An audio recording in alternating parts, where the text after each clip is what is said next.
সেখানে আমি আসি, যে কয়জন আছেন সকলের কাছে বলছি, সঙ্গে আমার এই সাউন্ড যত দূরে পৌঁছাচ্ছে সর্বভক্তবৃন্দের কাছে একটি প্রার্থনা থাকবে। আমি যতটুকু সময় থাকবো আমার চলাই বলাই সুরছন্দে অনেক অনেক ত্রুটি হবে, সেইগুলোকে ক্ষমা করে চরণে স্থান দেবেন, এটুকু আপনাদের কাছে প্রার্থনা। আমার কারণ লেখাপড়া তো একেবারে কম করি নাই। হ্যাঁ, আমার মতন এরকম শিক্ষিত লোক খুঁজে পাওয়াই মুশকিল। কপাল ভালো আর 10 ক্লাস পড়ি নাই, তাহলে মাধ্যমিকটা পাশ করতাম, ওইটার হয় নাই। শিক্ষিত একেবারে কম না, 10টা ক্লাস কষ্ট করে পড়তে পারলেই বুঝলেন মাধ্যমিক পাসটা হতো, কিন্তু সেটা আর পারি নাই। এমনি বাদ বাকি ক্লাস আমি পড়ে ফেলাইছি, বুঝলেন। অতএব আমার ভুল হবেই, সেইগুলোকে ক্ষমা করে চরণে স্থান দেবেন। আচ্ছা, আজকে আমার সঙ্গে যিনি গান গাইবেন তিনি হচ্ছে একজন মহাজন, আর আমি হচ্ছে একেবারে মহাজুম। তাই তাকে একটা ভালো একটা জায়গায় দিয়ে আমি কিছু আবেগ প্রকাশ করব। প্রশ্ন বা জিজ্ঞাসা আমার কাছে নেই।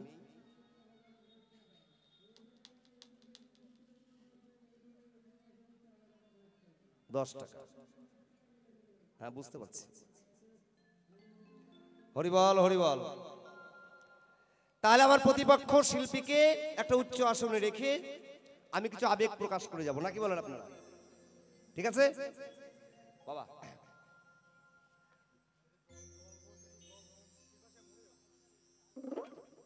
কমিটির উদ্দেশ্যে বলবো, কমিটিকে বলবো মঞ্চে একটু জলের ব্যবস্থা করেন।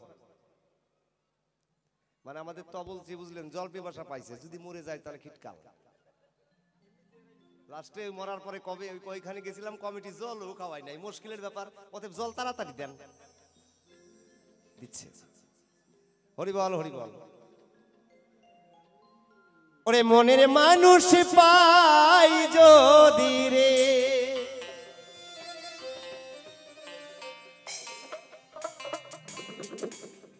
ওরে মনের কথা বলতে চাই,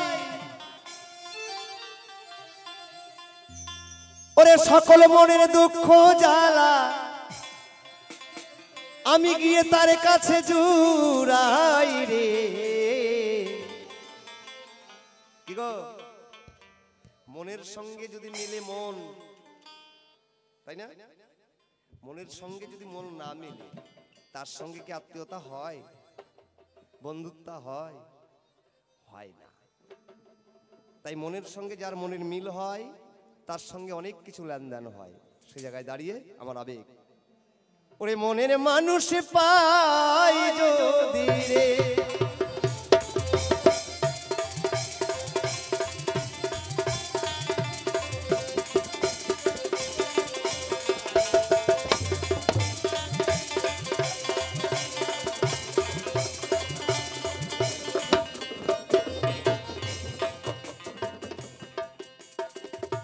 মনে যার চাই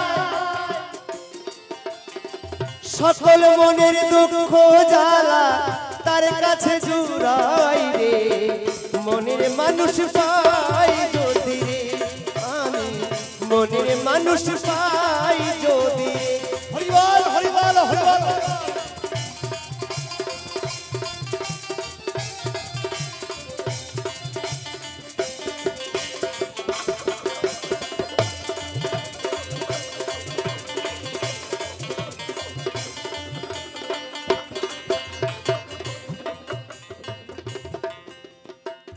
প্রতিপক্ষ শিল্পী যিনি গুণের গুণী ভাই, একটাই উজ্জ্বল আসনে বসে কিছু আবেগ প্রকাশ করিয়া আমি যাই। মায়েরা সুন্দরভাবে কাজে দেবে, একটু মন দিয়ে শুনবেন। আমাদের প্রত্যেকটি কাজে দেখবেন একটা জিনিস ছাড়া হয় না, কি? যদি অপবিত্র হয় আমাদের শরীর, কি কর্ম ভাই করি? সুন্দর একটা কথাই আমি এবার বলি বরাবরই। কি করি? বাড়িটা অপবিত্র হয়ে গেছে, আমরা কি করি? ওই বাড়িতে গঙ্গা জল নিয়ে এসে শুদ্ধ করে দেয়, তাই না? করি করি, প্রত্যেকটা ক্ষেত্রে আমাদের গঙ্গা জলের প্রয়োজন হয়, হয় হয় হয় না? হ্যাঁ, আজকে পালার প্রসঙ্গটা থাকবে আমার ওই জায়গায়। স্বামী স্ত্রী দুইজন কেমন?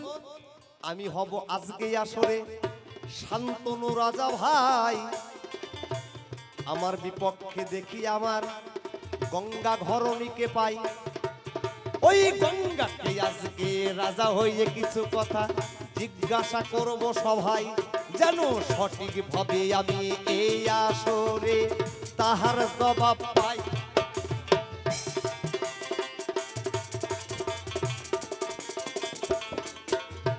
প্রথম কথা, আমি বেশি জিজ্ঞাসা করব না, অল্প অল্প করে জিজ্ঞাসা করব, অল্প অল্প করে নেব।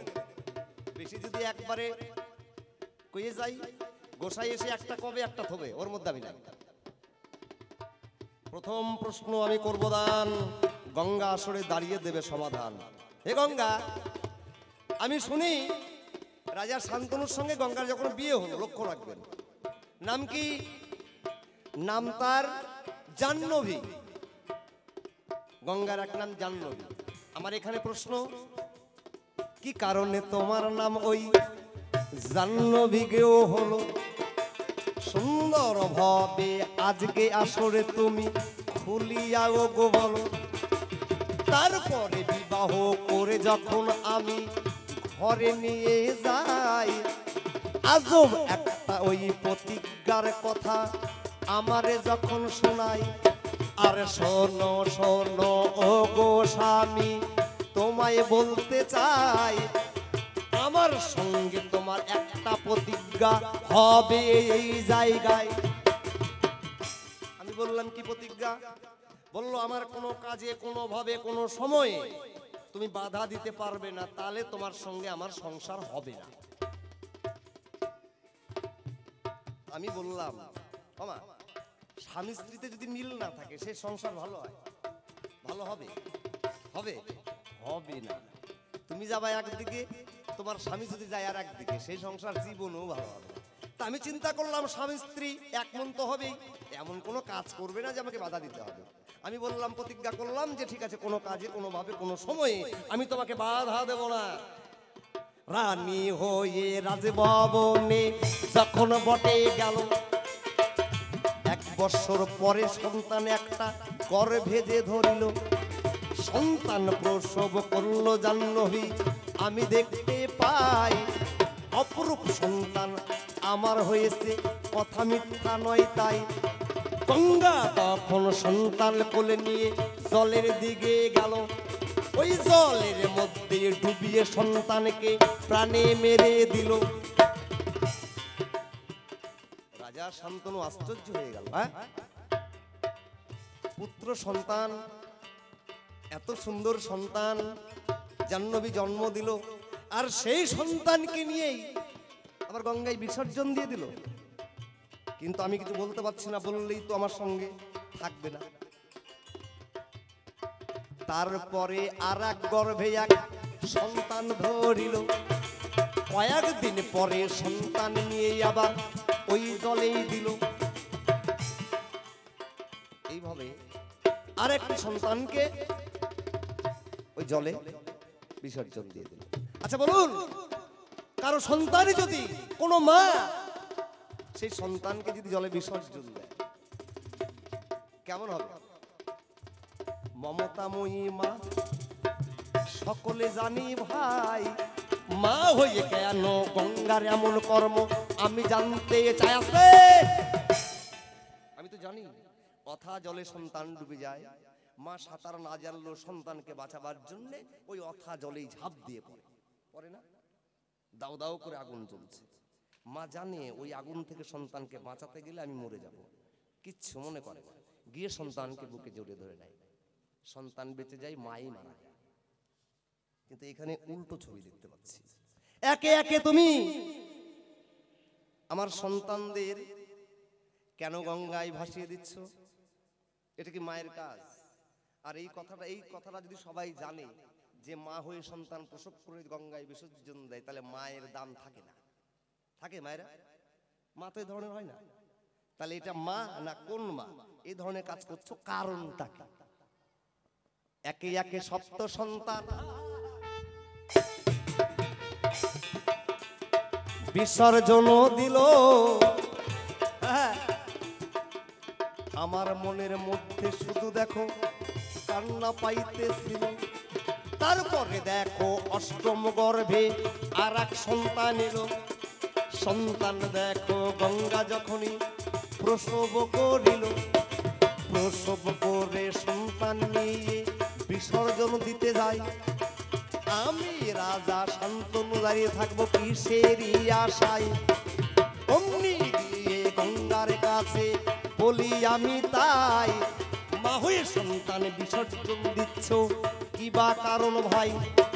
তুমি গঙ্গা আমার একটা কথা বটে নিবা, অন্তত একটা সন্তান তুমি আমায় ভিক্ষা দিবা। এই কথা শুনে গঙ্গা রাগ হইয়া গেল। সেই সন্তানকে নিয়ে গঙ্গা নিরুদ্দেশ হয়ে চলে গেল। একে একে সপ্ত সন্তান বিসর্জন দিল। এই সন্তানকে বাঁচিল তুমি সত্যি খুলে বলো, আর কি কারণে গর্ভে ধরে তারে বিসর্জন দিলে? তাই আমি শুনবো, সবাই শুনবে এই ধর্ম সবাই আসতে। একে একে সাতখানা সন্তানকে বিসর্জন দিলে এটা তো মায়ের ধর্ম নয়। কেন দিলে এই কথাটা যেও বলে। আর তোমার নাম এই জাহ্নবী কেন হবে, কারণটা কি? এই প্রথমবারে কিন্তু আমি বেশি কথা বলবো না, কি বলেন? তাহলে রাজা শান্তনু যখন লাস্ট সন্তানকে চাইলো, তখন গঙ্গা কি করলেন? তার সঙ্গে মনোমালিন্য হয়ে সন্তান নিয়ে নিরুদ্দেশ হয়ে গেল। আমার প্রশ্ন, এই লাস্ট সন্তানকে তুমি কেনই বা নিয়ে গেলে? সাতটাকে কেনই বা বিসর্জন দিলে? এবার স্বামী স্ত্রী ছাড়াছাড়ি হয়ে গেল।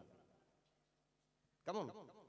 এই দুইটা প্রশ্ন আমার কাছে, আপনার কাছে রয়ে গেল, আমি বললাম। শান্তনু রাজা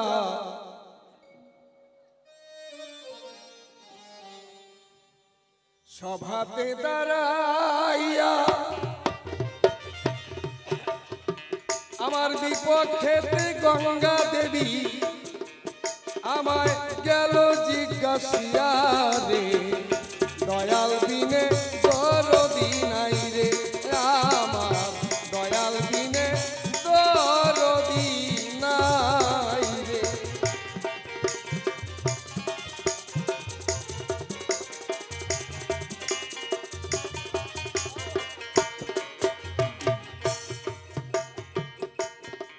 গঙ্গা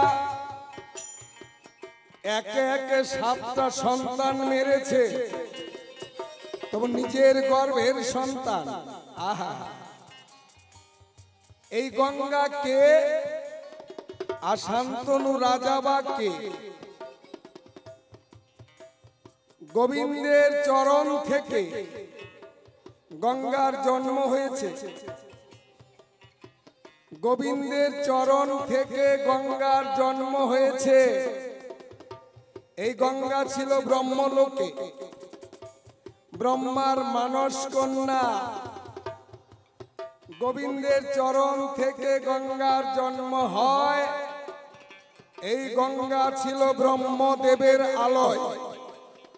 ব্রহ্মা তাকে মানস কন্যা রূপে, নিজের কন্যা রূপে লালন পালন করেছে।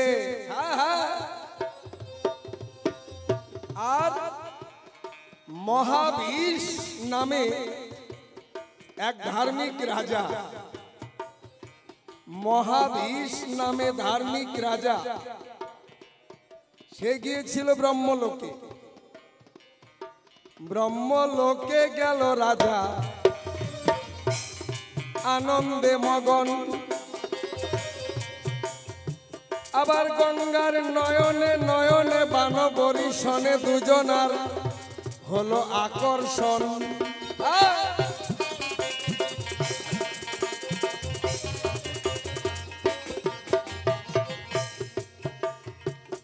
গঙ্গা, গঙ্গা ছিল ব্রহ্মলোকে,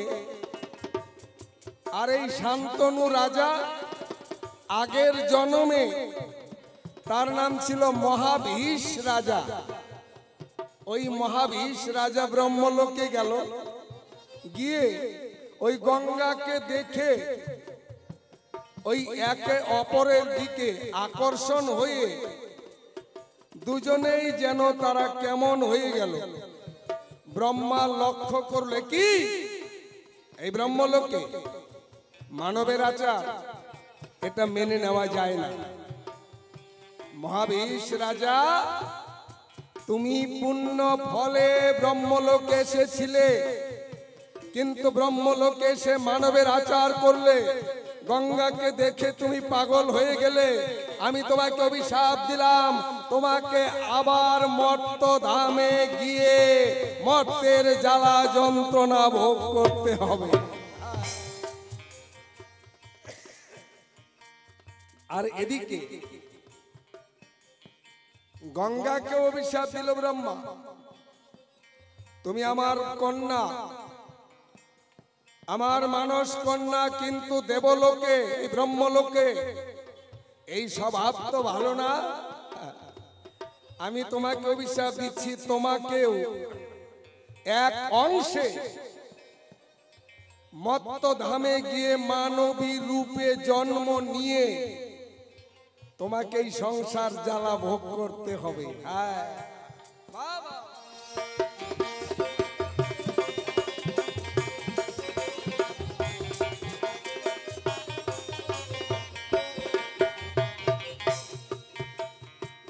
তাহলে মহাভীষ রাজা সেও অভিশপ্ত হলো, মর্ত ধামে জন্ম নিতে হবে।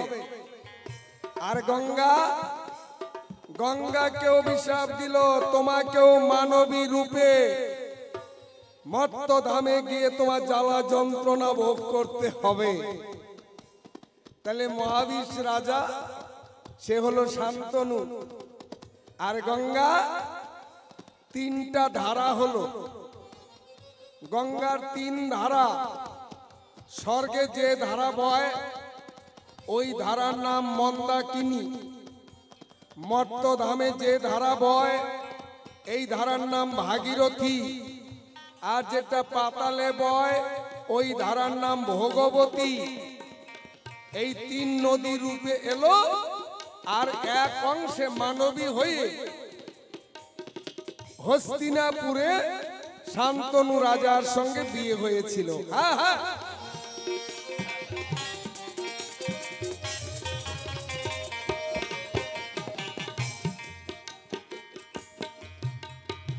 এই ঘটনা এই পর্যন্ত থাক। এবার সাতটা ছেলেকে মারলো কেন, ওই জায়গায় যেতে হবে। আমরা প্রথমে যখন পড়াশোনা করি, একে চন্দ্র, দুয়ে পক্ষ, তিনে নেত্র, চারি বেদ, পাঁচে পঞ্চবান, ছয়ে ঋতু, সাতে সাত সমুদ্র, আটে অষ্ট বসু, নয়ে নবগ্রহ, দশে দিক। কথাটা একদম ঠিক, কিন্তু যদি করা যায় আলোচনা, একে চন্দ্র এটা সবার তো জানা, চন্দ্র তো একটাই, পক্ষ দুইটা, একটা কৃষ্ণ পক্ষ একটা শুক্ল পক্ষ, তিনে নেত্র, তিনটা নেত্র মানে চোখ মানে নয়ন। দেবতাদের কারো কারো তিনটা নয়ন আছে, শিবের তিন নয়ন, কালীর তিন নয়ন, মনসার তিন নয়ন।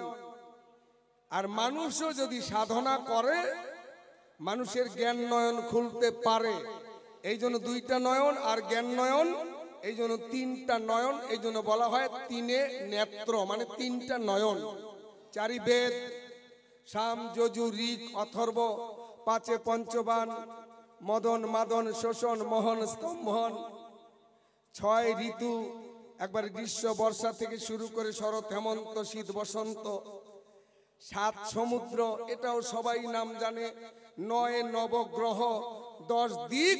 কিন্তু অনেকেরই অষ্ট বসু সম্পর্কে একটু কম জানা। পড়াশোনা কিন্তু করি, আটে অষ্ট বসু, কিন্তু আটে অষ্ট বসুটা কি এটা অনেকেই জানে না। আটে অষ্ট বসু হচ্ছে তারা 8 ভাই। কশ্যপ মুনির বসু নামে এক স্ত্রী ছিল। কশ্যপ মুনির 13 জন স্ত্রী, বসু নামে এক স্ত্রী ছিল। ওই বসুর গর্ভে 8টা সন্তান জন্ম নিল, তাদেরকে বলা হয় অষ্টবসু। এই অষ্টবসুর 8 রকম নাম আছে: আপ, ধ্রুব, সোম, অনল, অনিল, প্রত্যুষ, শ্রীধর এবং প্রভাস। এই যে 8 ভাই, এই 8 ভাইয়ের 8 রকম নাম আপনাদের জানাই। কেন এরা মত্তধামে এলো? এই 8 ভাই 8টা বউ নিয়ে ঘুরতে ঘুরতে একদিন বশিষ্ঠ মুনির আশ্রমে গিয়ে কামধেনু নামে এক গাভী দেখতে পেল। ওই কামধেনুর একটা গুণ আছে, তার বাচ্চা হয় না, কিন্তু দুগ্ধ পাওয়া যায় প্রতিদিন। কামধেনু যত দিন বেঁচে থাকে ততদিন দুগ্ধ দেয়, কিন্তু তার বাচ্চা হয় না। এটা হচ্ছে কামধেনুর নিয়ম। এইবার এই 8 ভাই ঘুরতে ঘুরতে যখন দেখলো মুনির আশ্রমে আছে এরকম একটা গাই, যে গায়ের বাচ্চা হয় না, প্রতিদিন দুগ্ধ পাই, এই 8 ভাইয়ের যুক্তি করলো, চল গাইটা চুরি করে নিয়ে যাই। দেখেন কি আশ্চর্য ঘটনা। 8 ভাইয়ের মধ্যে যে ভাই যুক্তি দিল ওইটা সকলের ছোট, কয় চলো সবাই মিলে এই মুনির আশ্রম থেকে গাভী চুরি করে নিয়ে যায়। যখন গাভী চুরি করে নিয়ে যায়, মুনি ঠাকুর ছিল সাধনায়, সাধনা ভঙ্গ করে এই 8 জনকে অভিশাপ দিয়েছিল। স্বর্গলোক, স্বর্গের দেবতা হয়ে তোরা গাভী চুরি করলি, আমি তোদের অভিশাপ দিলাম, এর জন্য মত্তধামে গিয়ে তোদের জন্ম নিতে হবে। এবার 8 জন, ওই 8 জন গিয়ে মুনির চরণে পড়লো, মুনি ঠাকুর আমাদের বাঁচান, আমরা স্বর্গের দেবতা হয়ে মত্তধামে গিয়ে জন্ম নেব, কত জ্বালা যন্ত্রণা ভোগ করব, আমরা মুক্তি চাই, আমরা ক্ষমা চাই। মুনি ঠাকুর বলছে ক্ষমা নাই, তোদের জন্ম নিতেই হবে। তবে আমি একটা বিধান করে দিতে পারি, জন্ম নিয়ে যদি মরতে পারিস তাহলেই তোদের মুক্তি। এটা তোদের ইচ্ছা মৃত্যুর একটা কায়দা করে দিলাম। যদি জন্মের পরে তাড়াতাড়ি মরার কোনো বুদ্ধি থাকে, মরতে পারিস, তাহলে তোদের সেই জন্ম থেকে উদ্ধার, তারপর আবার স্বর্গলোকে পাবি ঠাই। কিন্তু 7 ভাই আগে মুক্তি পাবে, 8 নাম্বার যে ভাই তার সহজে মুক্তি নাই। সে গরু চুরি করার যুক্তি দিয়েছিল, তাকে অনেক দিন এই যন্ত্রণা ভোগ করতে হবে। আমরা বাস্তব জগতে শাস্ত্র পুরাণে মহাভারতে যেটা পাই, যার নাম বিশ্বদেব, এই বিশ্বদেব ছিল ওই 8 ভাইয়ের ছোট ভাই, তার নাম ছিল প্রভাস। এই প্রভাস সে গরু চুরির জন্য মন্ত্রণা করেছিল, এই জন্য প্রভাস বিশ্বদেব রূপে জন্ম নিয়ে সেই কাটার যন্ত্রণা, তীরের আঘাত পেয়ে পেয়ে 58 দিন সরসজ্জায় থেকে তারপর তার হয়েছিল মরণ। তাহলে এবার এই যখন এই 8 ভাই শুনতে পারলো যে স্বর্গের গঙ্গা দেবী সে মত্তধামে মানবী রূপে যাবে, এই 8 ভাই গিয়ে গঙ্গার চরণে পড়লো, মা তুমি পতিত পাবনী, তুমি মর্তে, তুমি পতিত পাবনী হবে, তুমি ভাগীরথী গঙ্গা হবে, বিশ্বের যত পাপী তাপীগণ সবাই তোমার জলে করবে অবগাহন, সবাই পাপ থেকে মুক্তি পাবে। হেমা আমাদের কথা নাও, তোমার গর্ভে যেন আমরা জন্ম পাই, তুমি তাড়াতাড়ি আমাদের মুক্তির ব্যবস্থা করে দাও। মুনি ঠাকুর আমাদের অভিশাপ দিয়েছে, জন্মের পরে যদি মরি, উদ্ধার হয়ে আমরা আসতে পারবো এই স্বর্গপুরী।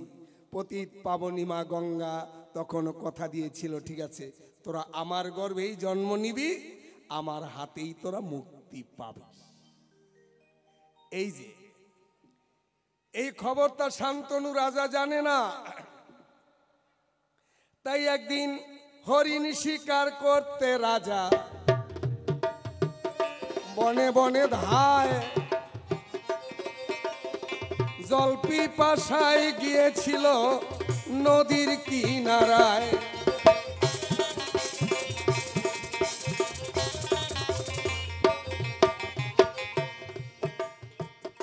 জল পিপাসায় শান্তনু রাজা নদীর পারে যায়, সুন্দরী রমণী কন্যা দেখিবারে পায় রে।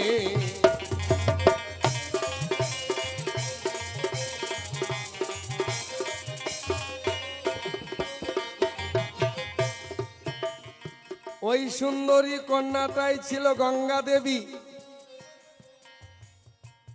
এবার গিয়েই ওই সুন্দরী কন্যার রূপ দেখে শান্তনু রাজা ভুলে গেল, হে কন্যা, আমি তোমাকে রানী বানাবো, তুমি আমার ঘরণী হবে, আমি তোমাকে চাই, তোমাকে ছাড়া আমি বাঁচবো না, আমি যেন তোমাকে পাই।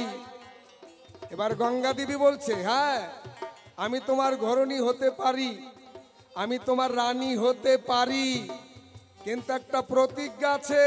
বলো, আমি যা করি কোনো দিন আমার কোনো কাজে তুমি বাধা দিতে পারবে না। ওই কন্যার রূপে পাগল হয়ে বলছে, তোমার কোনো কাজে আমি বাধা দিব না, আমার যখন খুশি যা করব তুমি নিষেধ করতে পারবে না, আমি যা করি তুমি বাধা দিতে পারবে না। রাজা স্বীকার করলো, তাই হবে, তবু আমি তোমাকে চাই।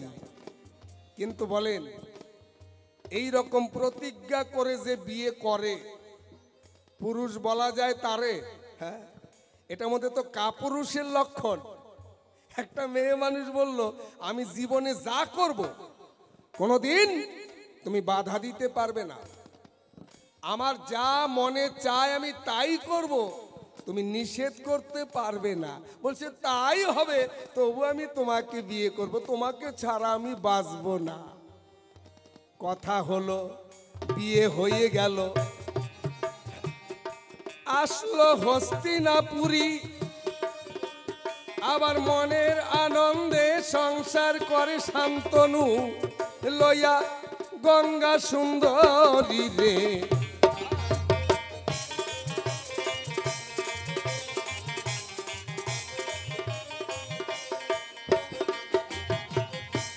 দেখতে দেখতে একটি সন্তান গঙ্গা প্রসব করিল, জন্মমাত্র লয়ে সন্তান নদীতে চলিল। শান্তনু ভাবছে কি সন্তান নিয়ে কোথায় যায়, কিন্তু ওই যে আছে মানা, আমি যা করি আমাকে বাধা দিতে পারবে না। শান্তনু রাজা চেয়ে চেয়ে দেখে প্রসব হওয়া সন্তান মা কোলে নিয়ে নদীর দিকে যায়, তবু নিষেধ করতে পারলো না, কোথায় যাও, যদি নিষেধ করে সে আর থাকবে না। সন্তানটা নিয়ে জলে ডুবাই মারলো। ওই যে কথা ছিল, মা আমরা যেন তোমার গর্ভে জন্ম ধরি, জন্ম মাত্রই যেন মরি, তাহলে আর ভবের জ্বালা যন্ত্রণা পেতে হবে না। ওই যে অষ্টবসু 8 ভাই, এক ভাই মুক্তি পেল, তোমার কাছে পরিষ্কার জানাই। এইভাবে একে একে 7টি সন্তান সবাইকে মারিল ডুবাইয়া। অষ্টম সন্তান হলো যখন সব হাতে যাই কইয়া রে।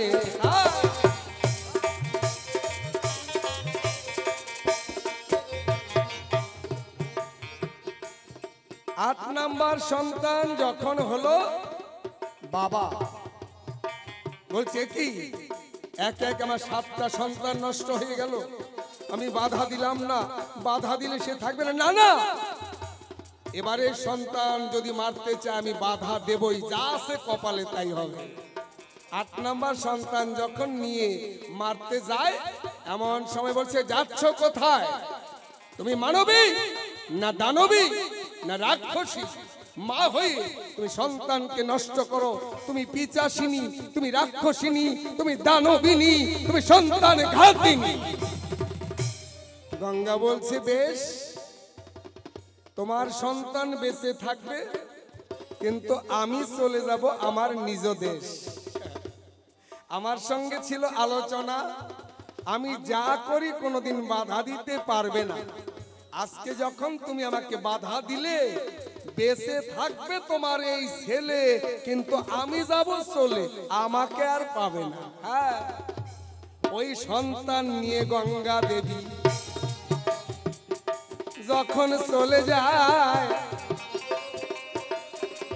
ওই সন্তান 36 বছর ধরে গঙ্গা লালন পালন করে এবং পরশুরামের কাছে তাকে বাণ বিদ্যা, অস্ত্র বিদ্যা, সমস্ত বিদ্যা শিখায় পারদর্শী করে 36 বছর পরে ওই সন্তানকে ফিরাই দিয়েছিল তার বাবার কাছে।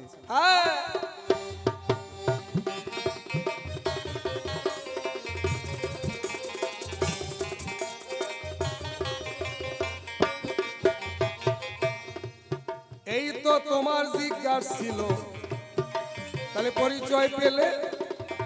তুমি আগের জন্মে মহাভীষ নামে রাজা ছিলে, ব্রহ্মার অভিশাপে তুমি শান্তনু রূপে জন্ম নিলে, আর আমি ছিলাম ব্রহ্মার মানস কন্যা, রূপে গুণে সনামে ধন্যা, তোমার দিকে হয়ে আকর্ষিত, তাই আমিও নির্বাসিতা হয়ে মত্তধামে মানবী রূপে জন্ম লই, আর অষ্টবসু উদ্ধারের কথা তোমার কাছে কই। আমি পতিত পাবনি, আমি পতিতকে উদ্ধার করি, আমি যদি তাদেরকে না মারি তারা মুক্তি পেত না, তোমার কাছে বলে দিলাম সব বিস্তারিত। তাহলে সন্তানের খবর পেলে, আমি কে তুমি কে একে একে সমস্ত দিলাম বলে। আর যেহেতু একটা সন্তান বেঁচে আছে, 36 বছর পরে শান্তনু তাকে পাবে ফিরে, সর্ববিদ্যায় শিক্ষা লাভ করে তোমার রাজ্যে আসবে ফিরে। এই 1 নাম্বার কথা গেল। এবার জাহ্নবী নামটা কেমন করে হলো? বাবা, ঠিক আছে, দেখি। ওরে যে নামে ভয় রবে না,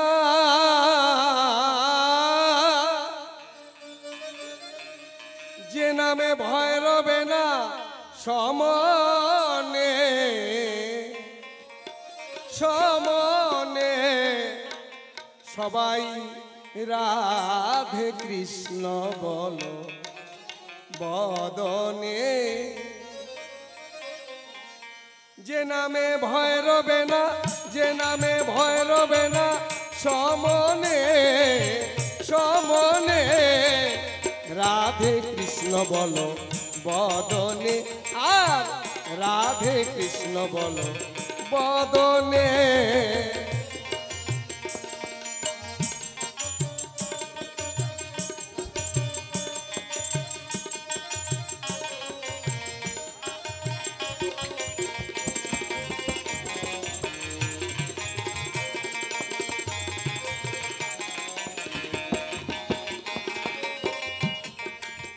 যাগ যোগ্য তপস্যা এই কলির কালে নাই, নামেতে আছেন আমি ভাগবতে যা পাই।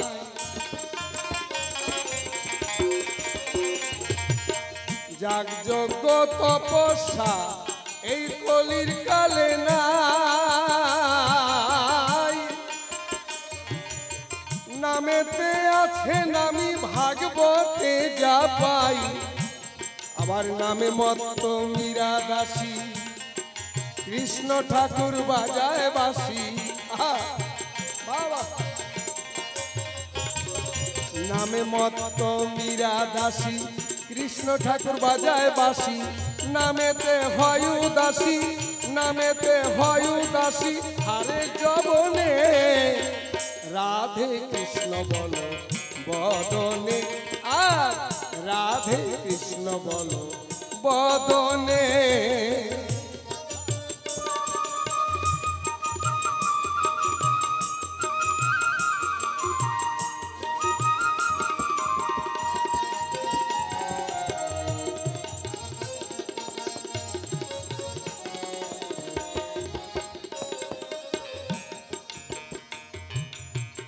অনিত সংসার হবে নিত্য ধাম, অভিমান শূন্য হয়ে গাওরে মধুর নাম।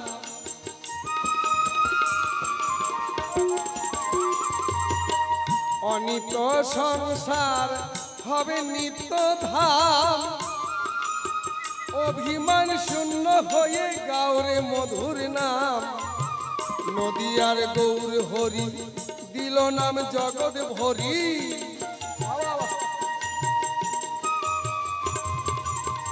নদিয়ার গৌর হরি দিল নাম জগৎ ভরি। আশাতে ভাষায় তরি, আশাতে ভাষায় তরি রাধা মোহনে, রাধে কৃষ্ণ বলো বদনে, সবাই রাধে কৃষ্ণ বলো বদনে। যে নামে ভয় রবে না, যে নামে ভয় রবে না সমনে, সমনে রাধে কৃষ্ণ বলো বদনে, আর রাধে কৃষ্ণ বলো বদনে, রাধে কৃষ্ণ বলো বদনে, আর রাধে কৃষ্ণ বলো বদনে। এবার শোনো শোনো শান্তনু রাজা, তোমারে জানাই গঙ্গার নাম হলো জাহ্নবী, শাস্ত্রে যাহা পাই।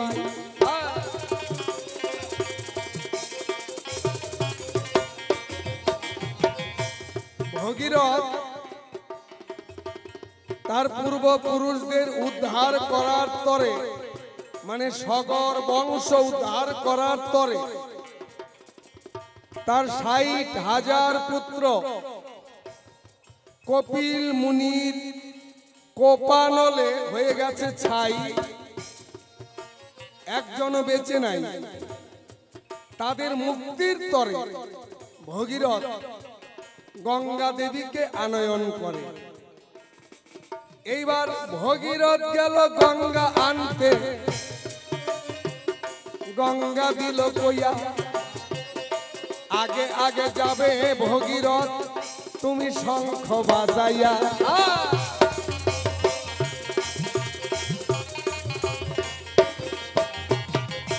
ভগীরথ তুমি আগে আগে শঙ্খ বাজায় বাজায় যাবে, আমি পিছনে পিছনে যাব। তাই ভগীরথ শঙ্খ বাজায় আর সামনের দিকে যায়, আর গঙ্গা দেবী নদীর হয়ে ভগীরথের পিছনে পিছনে ধায়। যেতে যেতে জন্নু নামে এক মুনি ঠাকুর ছিল। ওই জন্নু মুনি পূজায় বসলো, ফুল বেল পাতা লইয়া। গঙ্গা দেবী সকল কিছু তার নিতেছে ভাসাইয়া।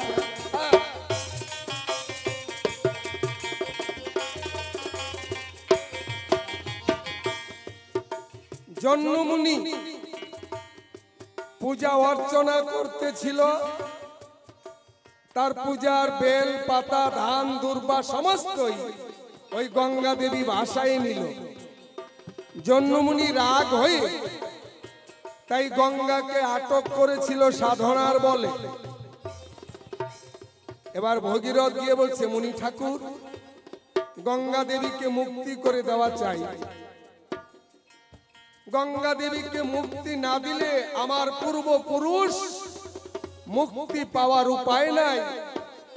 সগর রাজার ৬০,০০০ পুত্র কপিল মুনির কোপানলে তারা ভস্ম হয়ে গেছে। তাদের উপরে যদি গঙ্গা প্রবাহিত না হয় তারা মুক্তি মোক্ষ পাবে না। অনেক যখন করলো কান্না, জন্নু মুনি গঙ্গাকে গিলে ফেলেছিল, এত তার সাধনার শক্তি।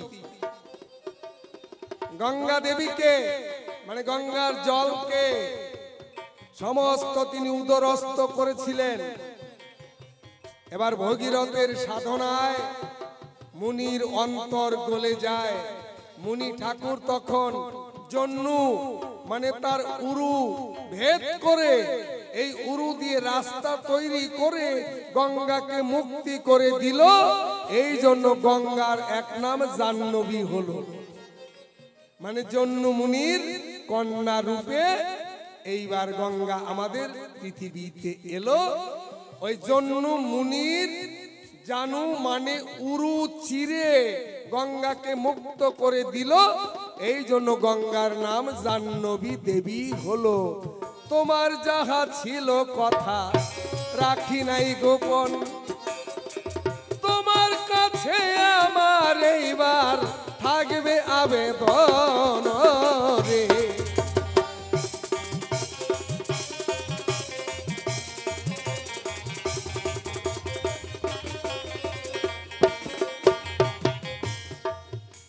হে রাজা, আমি তোমার কাছে জানতে চাই, ছেলের বয়স যদি 36 বছর হয়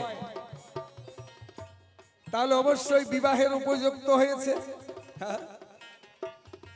এখনকার দিনে যেমন 18 আর 21, 18 আর 21 হলে বিয়ে দেওয়া চলে। তাহলে আগের দিনে আর একটু বেশি বয়সে দরকার ছিল। তখন তোমার ছেলের বয়স 36 বছর, নাম দেবব্রত।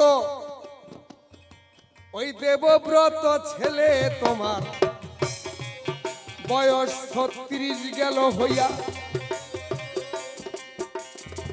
ছেলের জীবন করলে নষ্ট তোমারও লাগিয়া রে।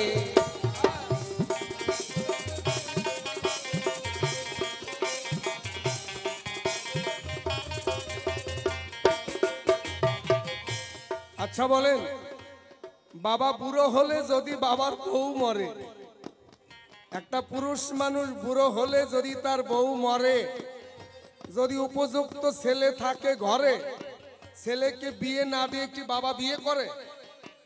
এটা কোনো যুক্তিতে পড়ে?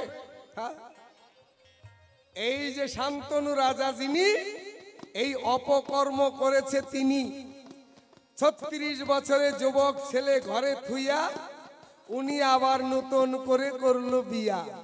তবু এমন বিয়ে, বাপরে বাপ, ছেলে সারা জীবন বিয়ে করতে পারবে না। ছেলে যদি বিয়ে করে তাহলে বাবার বিয়ে করা হবে না। প্রতিজ্ঞা, আরে কাপুরুষ কারে কয়? একবার আমাকে বিয়ে করার সময় তখন প্রতিজ্ঞা করেছিল, জীবনে কোনোদিন বাধা দেব না, তোমার যাই ইচ্ছা তাই করবে, আমি নিষেধ করব না। আবার বিয়ে করার পরে ছেলের জীবনটাকে দিল নষ্ট করে। যদি ছেলে প্রতিজ্ঞা না করে তাহলে বাবার বিয়ে হয় না। আহা, ছেলেটাকে বিয়ে করতে দিলে না, ছেলে সারা জন্মের জন্য বিয়ে করবে না, তবু বাবাকে বিয়ে করতেই হবে। হ্যাঁ বলো, এটা কি তোমার বাবার ধর্ম না বাবার কর্ম? ছেলেকে বিয়ে না দিয়ে তুমি নিজে বিয়ে করলে কেন? কথা একদম স্পষ্ট, বাবা হয়ে তুমি ছেলের জীবন করেছো নষ্ট। এর জবাবটা আজকে সবাই চাই। তুমি বাবা না ডাকাত? জবাব যেন পাই। হ্যাঁ,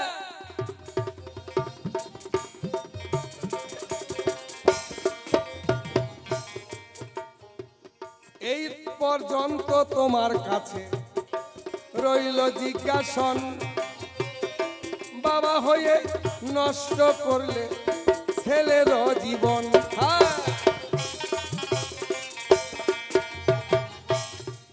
তবে আর বেশি কথা বলবো না, এই পর্যন্ত আমার প্রথম আলোচনা। তোমার যাহা জিজ্ঞাসা ছিল আশা করি খাঁটি খাঁটি জবাব হয়ে গেল। এই যে 7টা ছেলে মারলাম, আরো একজন বেঁচে রয়, আমি একে একে দিয়ে গেলাম এই 8 জনার পরিচয়। এই 8 জন সন্তান আগে অষ্টবসু ছিল। ওই বশিষ্ঠ মুনির গাভী যখন চুরি করিল, বশিষ্ঠ মুনি মনে পেয়ে তাপ এই 8 ভাই অষ্টবসুকে দিল অভিশাপ, তোরা মত্ত ধামে গিয়ে মনুষ্য রূপে জন্ম নিবি, মরণ হলেই তবে তোরা মুক্তি পাবি। তাই তো গঙ্গা দেবী যখন পৃথিবীতে আসে, 8 ভাই গিয়ে পড়ল গঙ্গার চরণের কাছে, ওগমা পতিত পাবনী তুমি ধরা ধামে যাবে, অবশ্যই আমাদের তুমি মুক্তি করে দেবে। মাগো আমরা তোমার গর্ভে জন্ম লব, কথা দাও জন্ম মাত্রই যেন মুক্তি পাবো। তাই তো একে একে 7টি সন্তান গঙ্গা প্রসবের পরে জলে দিল ভাসাইয়া। এই 7 ভাই তারা গেল মুক্তি পাইয়া। যে গরু চুরি করার জন্য করেছিল মন্ত্রণা, তার মুক্তি তো আর এত সহজে হতে পারে না। তাই তো সে এখনো বেঁচে রয়, তার নামটা দেবব্রত হয়।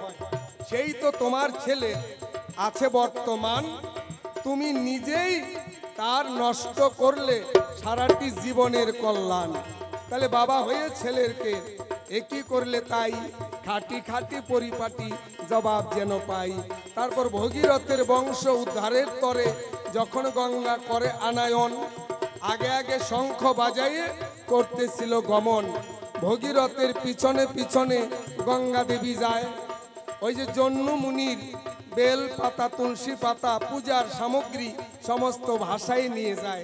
তাই জন্নু মুনি কোপে গঙ্গাকে উদরস্থ করে নিল। ভগীরথ গিয়ে যখন প্রার্থনা জানালো, আমার বংশ উদ্ধারের জন্য গঙ্গা মাকে চাই। জন্নু মুনি কয়, এ গঙ্গাকে তো আমি পান করেছি তাই। তাই জন্নু মানে জানু ভেদ করে গঙ্গাকে মুক্তি দিল। তখন থেকে গঙ্গার এক নাম জাহ্নবী হলো। এই তো জাহ্নবীর তত্ত্ব তোমায় দিলাম কইয়া, মোটামুটি 2 প্রকারের জবাব গেছে হইয়া। আর আমি বেশি কথা বলবো না, এই পর্যন্ত ছেড়ে দিলাম আমার আলোচনা। আসরে আছেন যত জ্ঞানীগুণী জন, সকলের পদানত হইলাম এখন। আমি অতি মোরমতি, কিছুই তো নাই জানার সাধ্য কি তত্ত্ব কথা করবো আলোচনা। তত্ত্ব কথা বলতে গেলে বিদ্যার দরকার হয়, সেদিকে বলবো কি বড় লজ্জার বিষয়। লেখাপড়া আমার কিছুই জানা নাই, গুরুদেবের আশীর্বাদে আসরে দাঁড়াই। আমার বাউল গানের গুরু যিনি গোসাই রামচরণ, কুচবিহারে বসত বাড়ি, বড় মহাজন। আমার নামটি রাধামোহন, গ্রাম পোস্ট অফিস মাকপালা, থানা কোতোয়ালি, কুচবিহার জেলা। তাই তো সকলের চরণে আমি স্মরণ করি, জয় জয় রাধা গোবিন্দ প্রেমানন্দে সবাই বলেন হরি হরি, হরি বল হরি বল, রাধে রাধে রাধে।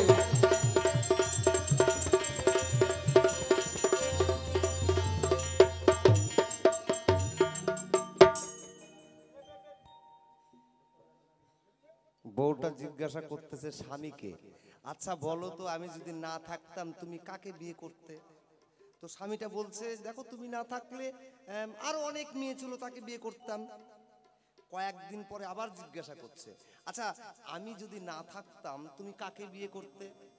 বললো কেন, আমাদের দেশে কি মেয়ের অভাব নাকি, কাকু না কাকু বিয়ে করতামই। আবার 2-4 দিন চলে গেছে, আবার জিজ্ঞাসা করছে বউটা, আচ্ছা আমি যদি না থাকতাম তুমি কাকে বিয়ে করতে? তখন বরটা বুঝলেন খুব রেগে গেছে, রেগে গিয়ে কয়, কেন তোর মাকে বিয়ে করতাম। শর্ট করে যেই কথাটা যেই বলে বসছে, টাকা দেবেন, বাহ বাহ।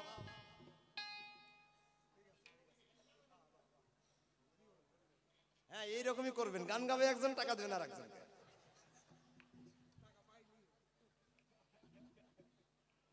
হরি বল হরি বল।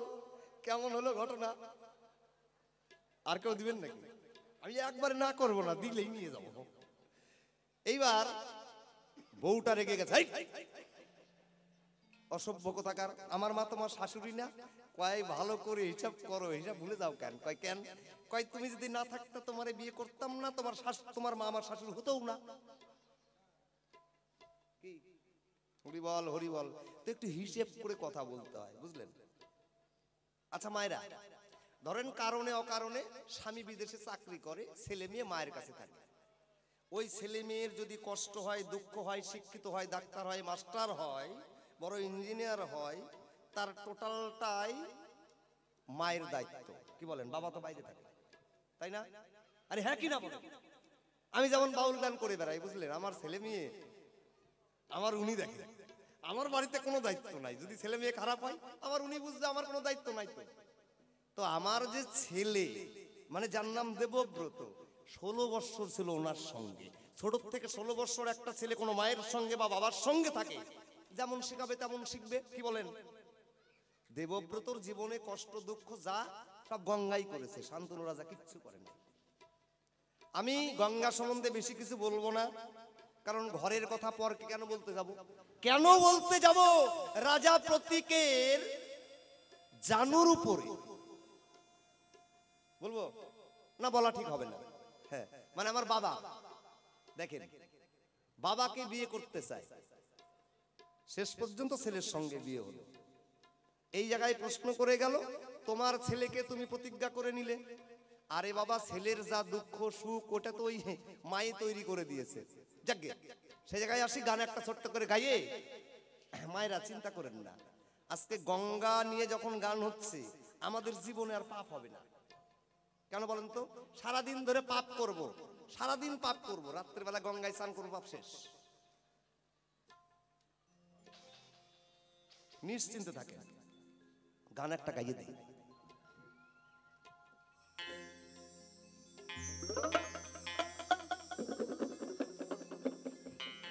মায়ার এই সংসারে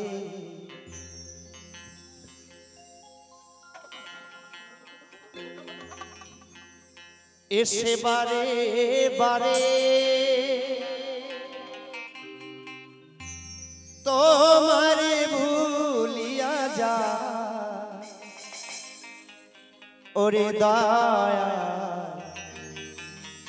বলো কিসে তোমায় পা।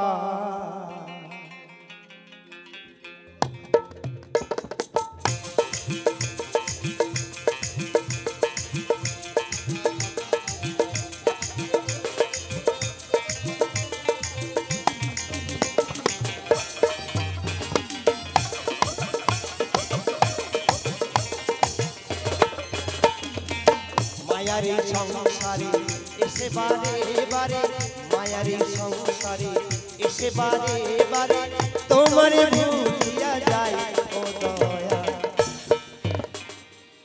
বলো কিসে তোমায় পাই, বলো কিসে তোমায় পাই, বলো কিসে তোমায় পাই, বলো কিসে তোমায় পাই।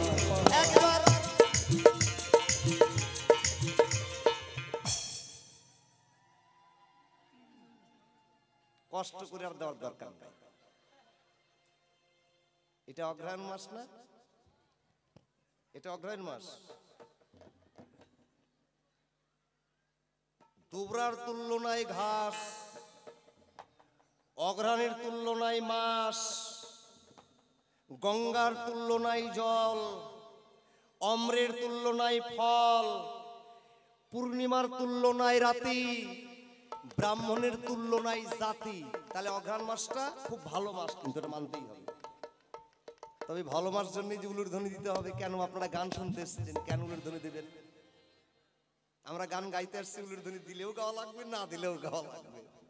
চুপ করে বসে থাকবে, কারণ এখন যদি উলুর ধ্বনি দিয়ে শেষ করে দাও, এই চৈত্র বৈশাখ মাসে বড় বড় ভূমিকম্প হবে, তখন তো দেওয়া লাগবে, মরার ভয় থাকবে।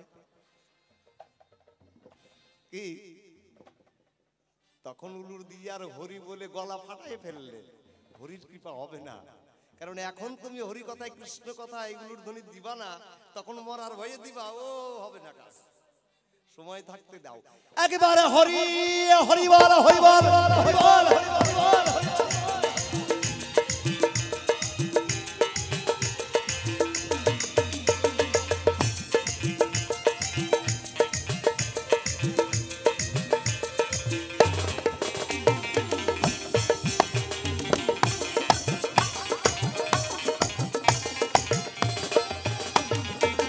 জননী জঠরে হেরেছি তোমারে,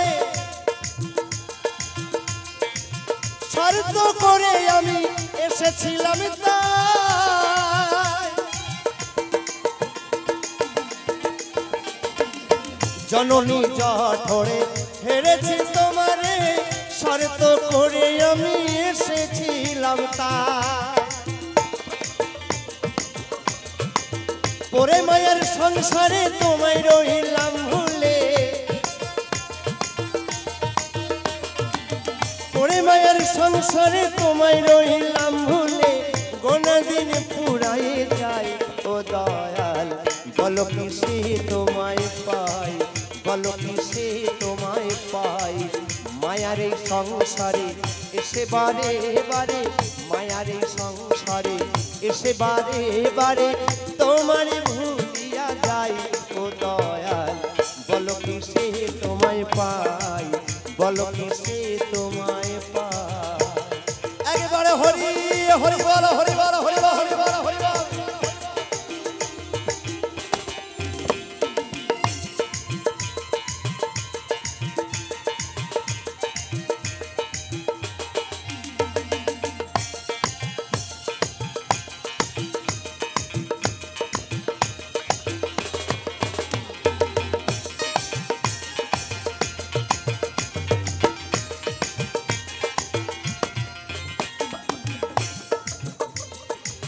কামিনী কাঞ্চনে মিশিনি সেদিনে,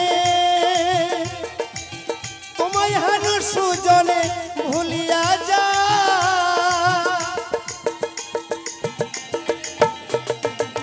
কামিনী কাঞ্চনে মিশিনি সেদিনে, তোমায় হারু সুজনে ভুলিয়া যা।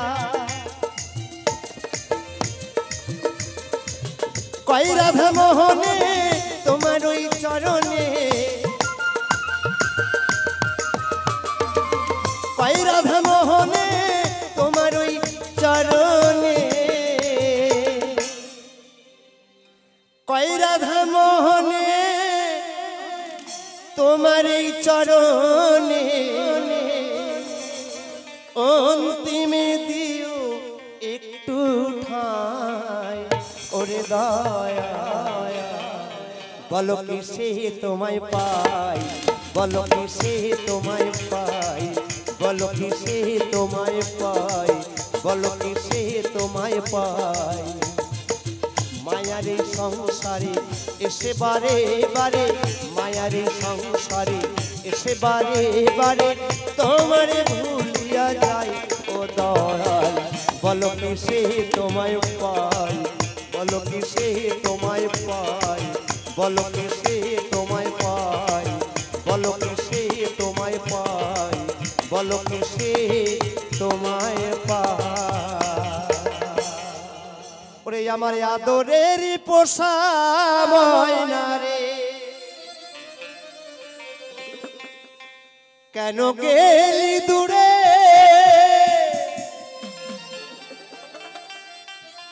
ওরে কত যত্নে রাখতাম আমি আমার এই সোনার খাঁচায় ধরে রে, আদরের পোষা ময়না।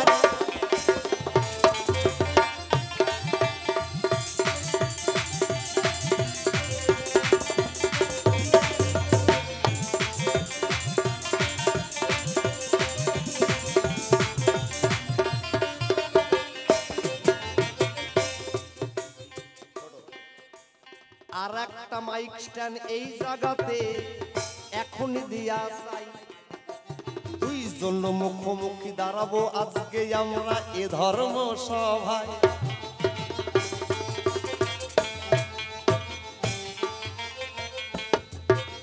তাহলে গঙ্গা সুন্দর জবাব দিয়ে গেছে, প্রত্যেকটা কথাই আমার মনে আছে। তা গঙ্গার কাছে আর একটা জিজ্ঞাসা, দেখেন তো জিজ্ঞাসা সঠিক হয় না ব্যাঠিক হয়। স্বর্গের অষ্টবসু অভিশাপ প্রাপ্ত হলো, তাই গঙ্গার গর্ভে এসে এই মর্তধামে জন্মগ্রহণ করলো। বাবা সুন্দর কথা। তা আমি বলতে চাই, স্বর্গের গঙ্গা তুমি মর্তধামে আসলে তুমি আবার কার অভিশাপ পেয়েছিলে?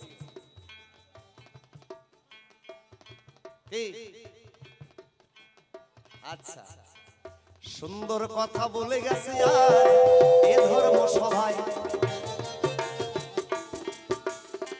স্বর্গের গঙ্গা মরতে এলো আমরা জানি গো সবাই।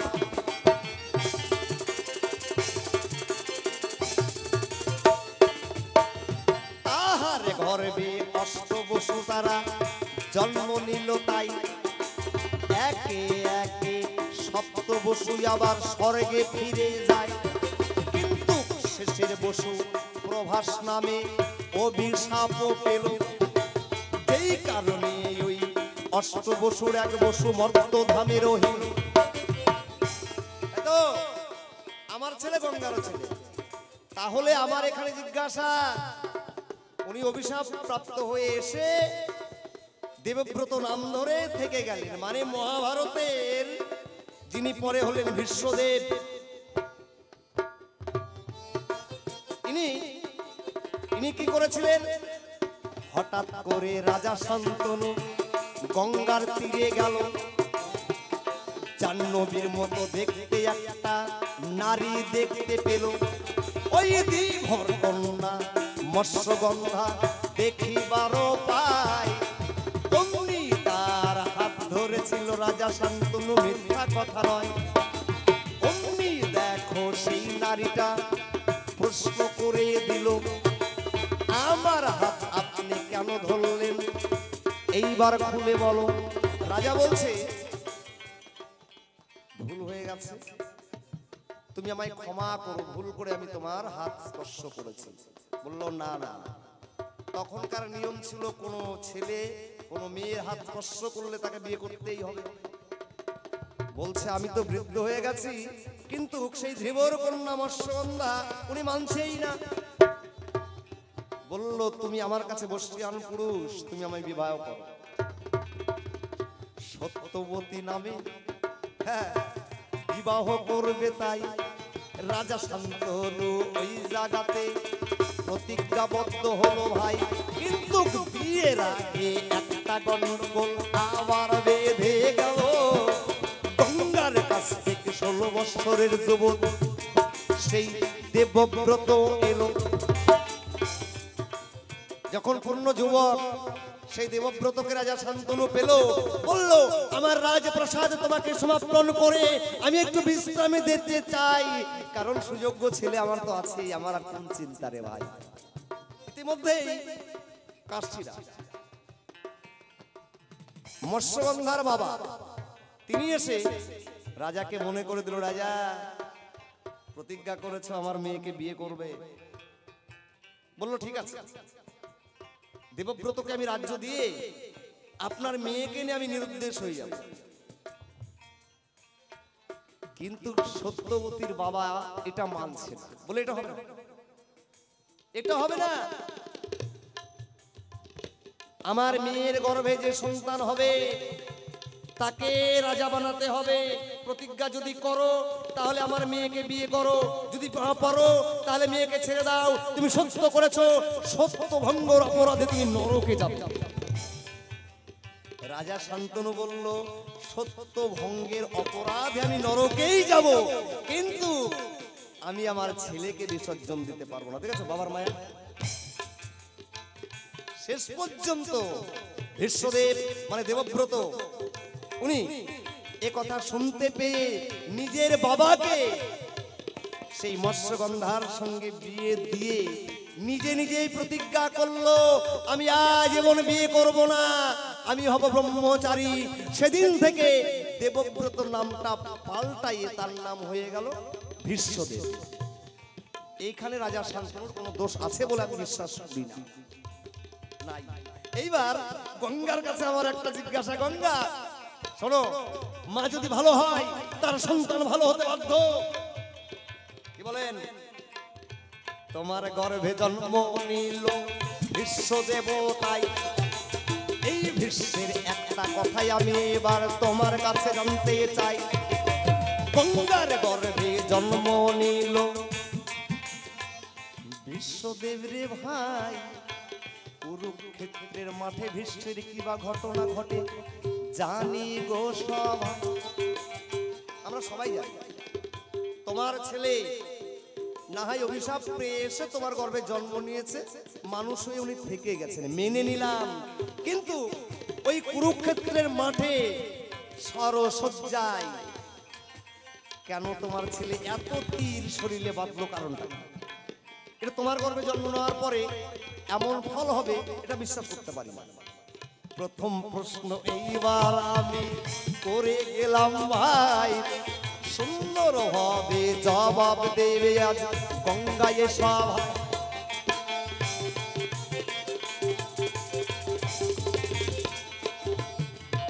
এটা অগ্রহায়ণ মাস, আর দুই একদিন পরে মাসটা থাকবে না, আসবে পৌষ মাস।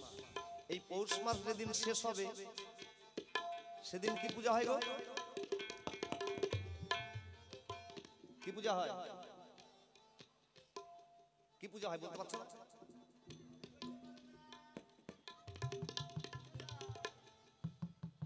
গঙ্গা পূজা সংক্রান্তি আসিবে রে ভাই। দলে দলে পাপি তাপি আমরা গঙ্গার স্নানে যাই।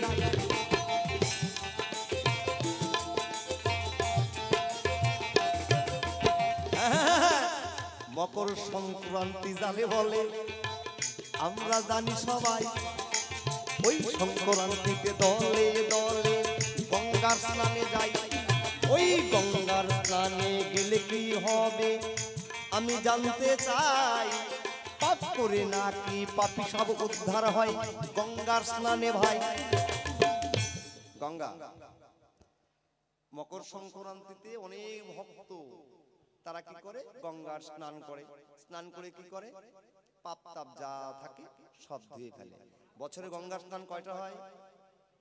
একটা মকর সংক্রান্তিতে হবে, একটা বাসন্তী পূজার অষ্টমী তিথিতে হবে, আর একটা চৈত্র মাসের কি তিথি বলে ওটাকে? বারণের স্নান, গঙ্গার স্নান। না আমি তবলা বাজাচ্ছিল তো খালি তবলা বাজায় না জানে, ওটা জিজ্ঞাসা করে নিলাম দেখি জানে। তা এই তিথিতেই গঙ্গার স্নান করলে কি পাপ উদ্ধার হয়ে যাবে? আমি যদি এমনি গঙ্গার স্নানে যাই, যেমন কয়েকদিন আগে ফারাক্কাই গানে গেলাম ভাই, আমার ঘরের গিন্নি ডেকে আমার কাছে সুন্দর ভাবে জানাই ওই একটা বোতল নিয়ে যাবে ফারাক্কার গঙ্গায়, তাই সেখান থেকে এক বোতল গঙ্গা জল আনা বটে চাই। তাহলে ওই ফারাক্কার গঙ্গা বাড়িতে আনলেই সিটি দিলে যদি শুদ্ধ হয়, আমি তিথিতে স্নান করবো না, ডেলি গঙ্গায় যাবো। আচ্ছা যারা গঙ্গার ধারে বাড়ি তারা প্রত্যেকদিন স্নান করে, বাহ বাহ বাহ, তাহলে তাদের জীবনে পাপ বলতে কোনো জিনিস থাকার কথা নয়, কিন্তু ওরাই দেখি পাপ বেশি ভোগে। কারণ কি? তোমার কথাটা খুব দামি বাপ রে বাপ, যে সারাদিন পাপ করব আর রাত্রে গঙ্গা স্নান করব, পাপ থেকে মুক্তি পাবো, এই তো বাহ। তোমাকে এই মাথাটার জন্য ধন্যবাদ দিলাম, তোমার যে এত দামি কথা। মানে একজন ওই ঘুরে বেড়ায় ওই গণক ঠাকুর হাত দেখে, দিন কেমন যাবে, বিয়ে কোথায় হবে, রাজা হবে কি, চাকরি পাবে কি, বড় বাড়ি পাবে কি হবে, মরণ পর্যন্ত কিন্তু গণক ঠাকুর বলে দেয়। ওর হাত দেখে বলছে তুই যা করিস শেষ জীবনে তোর মরণ হবে কাশীতে। মানে শিব যেখানে থাকে কাশীতে যদি কারো মরণ হয় যম রাজার নাই ভয়, সে যমলোকে যায় না, বিষ্ণু লোকে চলে যায়, পাপ থাকে না। এই কথা শোনার পরে কাশীতে মরণ হবে, তাহলে আমি তো পুণ্যবান। আর অপকর্ম যে শুরু করলো, চুরি করে, ছিনতাই করে, ডাকাতি করে, ধর্ষণ করে, শেষরামি করে, মানে পাপ করতে করতে করতে করতে এমন জায়গায় ধরা পড়লো। এইবার ধরা পড়ার পরে বিচারে হলো রায়, এখন ফাঁসিতে তার জীবন যায়, ফাঁসিতে। তবে ফাঁসিতে ঝোলানোর আগে ভালো করে শোনো, জিজ্ঞাসা করে তুমি কিছু খাবা, কাউকে দেখবা, কিছু গান শুনবা, কার গান শুনবা, কিশোর কুমার, লতা মঙ্গেশকর, শিবু মহন্তর, কারটা শুনবা, কিছু খাবা, যা খাবা, মানে মরণের আগে বাসনা পূর্ণ করে। সে কয় আমার কোনো বাসনা নাই, আমি কিছু খাবো না, কিছু পরবো না, আমার একজনকে দেখার জন্য বাসনা। কে? কয় আমি দেখতে চাই ওই যে রায়গঞ্জ একজন গণক আছে, তার নাম শ্রী শ্যাম।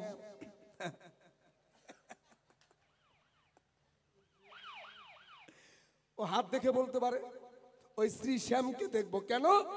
ওই শ্রী শ্যাম বলেছিল আমার মরণ হবে কাশিতে, এখন যে আমার মরণ হয় ফাঁসিতে, এই জন্য তাকে একটু হবে আশিতে, একটু তাকে দেখবো। এবার তাড়াতাড়ি বিচারক লোক পাঠাই দিল, শ্রী শ্যামকে ধরে নিয়ে গেল, গিয়ে বলছে দাদা আপনি তো বলছিলেন আমার মরণ হবে কাশিতে, এখন যে আমি মরি ফাঁসিতে। কয় ঠিক আছে, আমার গণনা ঠিক আছে, গণনা ঠিক আছে, তোর মরণ হবে কাশিতে। এই যে অপকর্ম, চুরি, ডাকাতি, ছিনতাই, বদমাশি করতে করতে তোর যে ছিল ক, মানে কাশিতে ক, ওই ক ছিনতাই, চুরি, ডাকাতি, অপকর্ম করতে করতে ক একটু ফাঁক হয়ে গেছে ফ।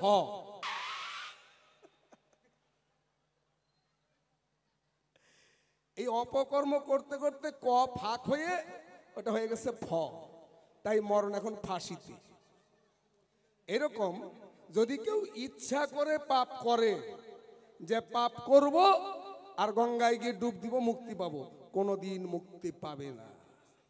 অজানায় করে পাপ দিনে দিনে হরে, জেনে শুনে পাপ করে 84 নরককুণ্ডে গিয়ে পড়ে। এই হচ্ছে ব্যাপার। অজানায় করেছি সেটা যদি মাপ চাই তাহলে হয়তো পেতে পারি, ইচ্ছা করে পাপ করলে সেই পাপের মাপ নাই। হ্যাঁ, তাই শোনো শোনো শান্তনু রাজা, তোমার যাই কইয়া, ভালো করে শুনবে তুমি আজকে মন দিয়া। গঙ্গা, এই গঙ্গা দেবী মরতে এলো, কি জিজ্ঞাসা করলো? কয় অষ্টবসুনায় পাপে জন্ম নিল, শান্তনু রাজা পাপে জন্ম নিল, তুমি যে নদী রূপে ধরা নামে এলে, তুমি আবার কার অভিশাপ পেলে? হ্যাঁ পেয়েছে, তবে দেখো কথাটা অন্যরকম। কি? পৌষ মাসের সংক্রান্তিতে যে আমরা গঙ্গা স্নান করি ওটাকে বলা হয় মকর সংক্রান্তি। তারপরে চৈত্র মাসে দুইটা, একটা বারুণী স্নান, আরেকটা অষ্টমী স্নান, আরেকটা কুম্ভ যোগে সেই ত্রিবেণী সঙ্গমে স্নান, তারপরে আরেকটা ব্রহ্মপুত্রে স্নান, আবার জ্যৈষ্ঠ মাসে দশহরা স্নান। এরকম গঙ্গা অনেক রকম স্নান হয়, ভিন্ন ভিন্ন তাদের আছে পরিচয়। তবে গঙ্গা কেন মর্তধামে এলো? এই গঙ্গাও কিন্তু আগে নারায়ণের সহধর্মিণী ছিল। এই গঙ্গা তুলসী, লক্ষ্মী দেবী আর সরস্বতী, গঙ্গা তুলসী লক্ষ্মী সরস্বতী, গঙ্গা তুলসী লক্ষ্মী সরস্বতী, তাদের একটাই হলো পতি, নামটি তাহার হয় নারায়ণ, কথা একদম সত্যি। ওই যে সতিনী ঝগড়া, নারায়ণের 4 জন স্ত্রী, গঙ্গা, তুলসী, লক্ষ্মী, সরস্বতী, এই 4 জনা একদিন ওই যে সতিনী হিংসা, কয় এই তোর কাজকর্ম কিছুই নাই, তুই সব সময় নারায়ণের পাশে বসে থাকিস। লক্ষ্মী বলছে তাতে কি, তোরা কাজ কর। সরস্বতী বলছে আমিও তো ঘরণী, আমি খালি কাজ করব আর তুমি হবা ঠাকুরানী। তুলসী গিয়ে বলছে আমিও নারায়ণের সঙ্গে থাকতে চাই। এইভাবে 4 সতিনী এমন ঝগড়া লাগলো, লাগার পরে একজন আরেকজনকে অভিশাপ দিল, সে তাকে অভিশাপ দিল, অভিশপ্ত হতে হতে সবাই কিন্তু মত্তধামে এলো। কে কে কি রূপ এলো? তুলসী এলো বৃক্ষ রূপে, তুলসী এলো বৃক্ষ রূপে, তুলসীর অংশ হতে তুলসী বৃক্ষ রূপে জন্ম নিল। তাই প্রভু নারায়ণ বলছে তবে তুমি বৃক্ষ রূপে জন্ম নিতে পারো, তোমাতে আমাতে ছাড়াছাড়ি হবে না। আমি কথা দিলাম দিনে 3 বার তুলসীর সঙ্গে আমি দেখা করবই। তাই সাধুগুরু বৈষ্ণব যারা ত্রিসন্ধ্যা করে তারা সকালে এক সন্ধ্যা, দুপুর আর সন্ধ্যার সময়, এই ত্রিসন্ধ্যা 3 বার তুলসীর সঙ্গে আমি দেখা করবই। এই জন্য সাধু গুরু বৈষ্ণব ত্রিসন্ধ্যা করে। স্বর আবার তুলসীর অংশ হইতে বৃক্ষ জন্ম ধরে। হ্যাঁ,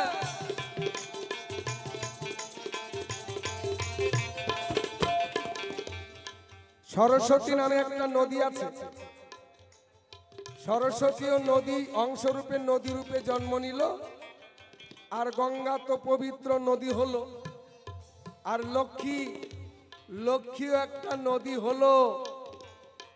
সেইটা কোন নদী?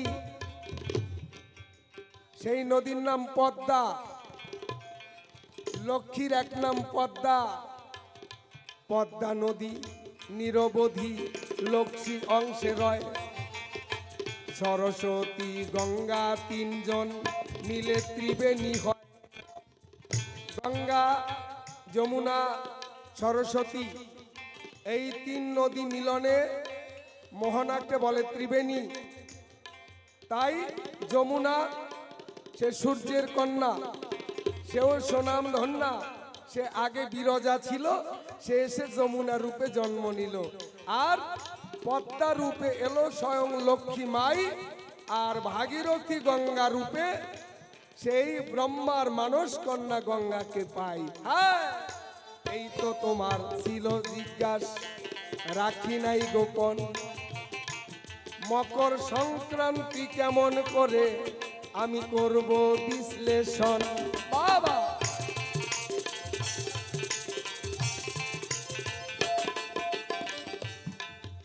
আপনাদের অনেকেরই জানা জয়দেব আর পদ্মাবতী।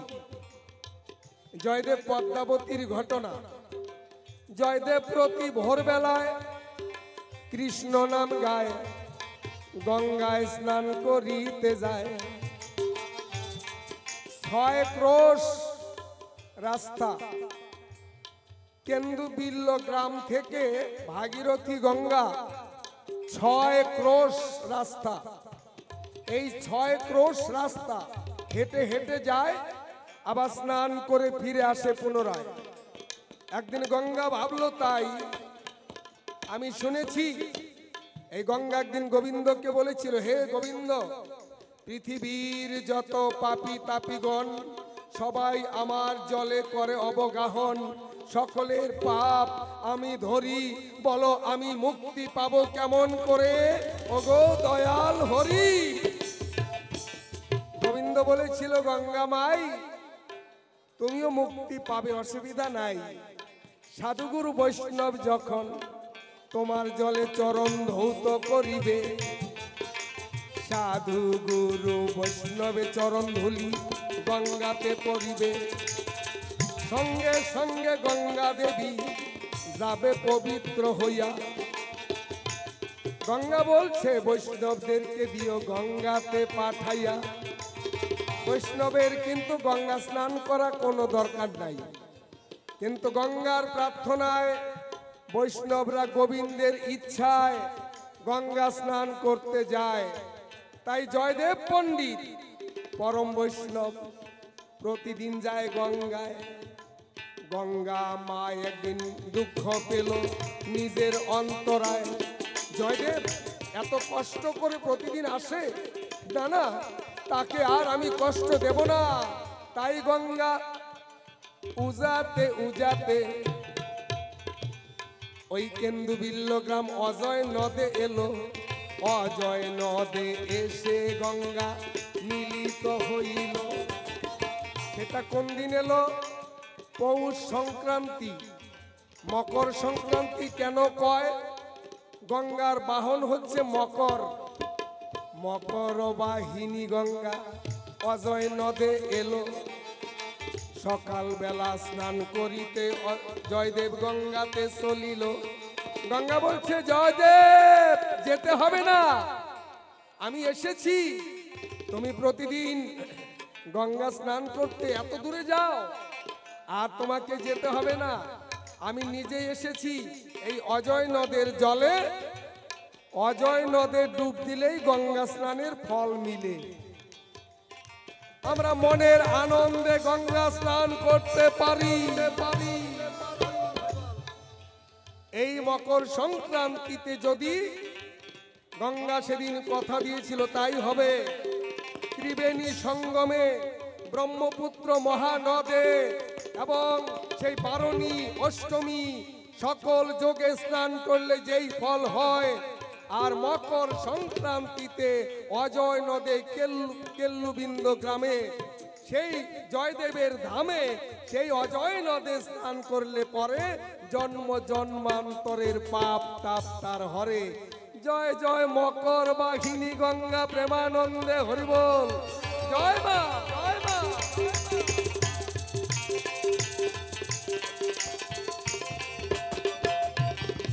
শুনেছিলাম গঙ্গা যখন ছোট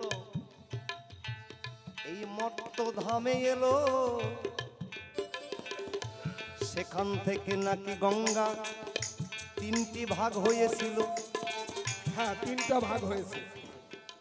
কি কি নাম দেখো, কোন ভাগে দেখো পাতালেতে গেল। ওই পাতালের গঙ্গার কি বা নাম একটু খুলে বলো। স্বর্গে হইল মন্দাকিনী, মর্তে ভাগীরথী, পাতালেতে গঙ্গা বইছে নামটা ভগবতী।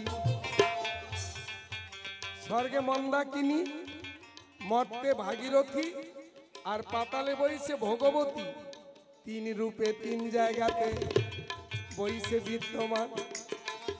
এই গঙ্গা সকল ভাবে করে নরের কল্যাণ। শোনো, গঙ্গা স্বর্গে থাক আর মর্তে থাক পাতালে থাক। এই যে চৈত্র মাসে সংক্রান্তিতে একটা জিনিস পাওয়া যায়, তোমাদের এদিকেও খায়, আমাদের দিকে বেশি খায়। ওই যে চিনির পাখি, চিনির মাছ, চিনির পুতুল, চিনির ঘোড়া, চিনির হাতি বানায় না? এবার ধরে নিলাম চিনির পুতুল। আচ্ছা, চিনির পুতুলের যদি মাথায় খাও কিরকম লাগবে? মিষ্টি লাগবে। পায়ে খাও মিষ্টি লাগবে। হাতে খাও মিষ্টি লাগবে। সব জায়গাতে মিষ্টি। গঙ্গা যেখানে যায় সেখানেই পবিত্র ধারা বয়, গঙ্গার দ্বারা সবাই মুক্তি পায়। স্বর্গেও তিনি করে মুক্তিদান, এই ভব মাঝেও সে করে জীবের কল্যাণ। পাতালেও পাতালের বাসীগণ তাদেরও কল্যাণ সর্বক্ষণ।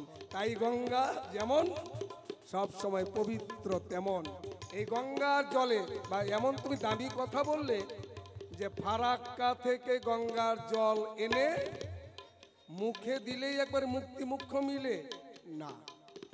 তাহলে ওই যে মাছ আর পানকৌড়ি, হ্যাঁ, ওই যে বগা যারা ডুব দিয়ে মাছ ধরে খায়, মাছরাঙা, সব স্বর্গে চলে যেত। তা না, গঙ্গার জল আনা যায়, কিন্তু আনার পরে আবার গঙ্গার জলকে গঙ্গার জল বানাইতে হয়। আবার গঙ্গা গঙ্গা গঙ্গা বলে তুলসী পত্র দিলে শ্রী বিষ্ণু বলিয়া তুলসী ডুবাই যখন জলে। এই জন্য গঙ্গার জল হলেও এনে সরাসরি মুখে দেবেন না। গঙ্গার জলের মধ্যে অন্তত তুলসী পাতা একটা দিয়ে তারপরে সেটা করাবেন পান, তাহলে হইবে কল্যাণ। এই হচ্ছে ব্যাপার। আচ্ছা, আমরা সর্ব পুজো যখন করি, যে যেই পুজো করি, দেখবেন গঙ্গা জল কিন্তু লাগে। লাগে মায়েরা, লাগে? হ্যাঁ কি না বলেন? লাগে? হ্যাঁ লাগে। এবার আমার বাড়ির কাছে গঙ্গা পুজো গত বছর হলো রে ভাই। বাহ বাহ বাহ।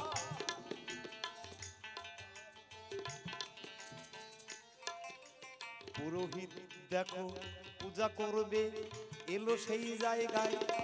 আচ্ছা, সেই দিনই আমি গানে যাই নাই, বাড়িতে ছিলাম বটে তাই। ওই পুরোহিতকে দেখে আমি একটু তার কাছে যাই। বাহ বাহ বাহ। আপনি তো আমাদের বাড়ির অনেক পুজো আর্চনা করেন বলে, হ্যাঁ, তো প্রত্যেকটা পূজায় তো আপনি গঙ্গা জল দিয়ে সব পবিত্র করেন না। এবার গঙ্গা পূজায় আপনি কোন জল দিয়ে পবিত্র করবেন একটু বলে যায়। তা আমি একটু জানতে চাই, গঙ্গা দিয়ে সব পবিত্র হয়, গঙ্গা পূজায় কোন জল? বাহ। গঙ্গা পূজায় গঙ্গা জল, সেটা গঙ্গা পূজায় যে গঙ্গা দেওয়া হয় ওটা জল, সেইটা বিষ্ণু পাদোদক। অর্থাৎ গঙ্গার জন্মটা কোথায়? গঙ্গার জন্ম হলো বিষ্ণুর পায়। আবার যখন সে গঙ্গায় ওই তুলসী পত্র মিশায় তখন সেটা মহাপবিত্র হয়ে যায়। অর্থাৎ যোগল পূজা হয়, যোগল পূজার প্রসাদ বা আস্বাদন করলে তার থাকে না জমের ভয়, একা কোনো পূজা হয় না। আর গোবিন্দ আশীর্বাদ করেছে, যোগে যোগে আমি তোমার সঙ্গে হইব মিলন। তুলসীর সঙ্গে কথা দিয়েছে গোবিন্দ যখন, তেমনি ওই গঙ্গার মধ্যে শ্রী বিষ্ণু বলে যখন গঙ্গার জল হাতে রেখে গঙ্গা জল কয়ে গঙ্গা গঙ্গা কয়ে দেয়, শ্রী বিষ্ণু শ্রী বিষ্ণু শ্রী বিষ্ণু। আচ্ছা, আর একটা কথা যদি আপনারা কন তাহলে আমি একটু কব না, আপনারা না বললে আমি বলবো না, বলবো। হ্যাঁ, ওই গঙ্গাকে কোনো কারণে শিবের মাথায় দেখতে পাই, একটা কথা মনে পড়লো একটু। আচ্ছা বলো বলো। বলবো মায়েরা, বলবো? মাথা না ঝুঁকালেও আমি বলবো।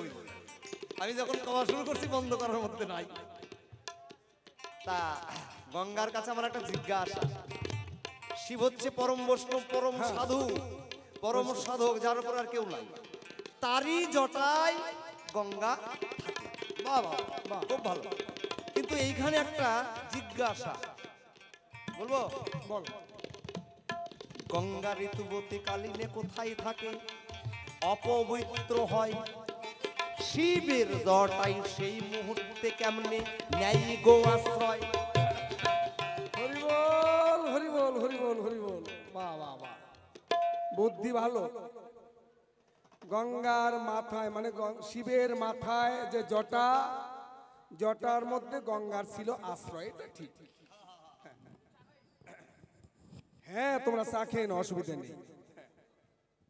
আচ্ছা, ভগীরথ যখন হিমালয়ে গঙ্গাকে নিয়ে এলো, ডাক দিয়ে গঙ্গা ভগীরথকে বলল, ভগীরথ, হিমালয় থেকে আমি মত্তধামে যদি পড়ি, এই পৃথিবী রসাতলে যাবে, এই জন্য আমাকে আগে একজনে আশ্রয় দেবে, তাহলে আমার বেগ কিছুটা কমে যাবে।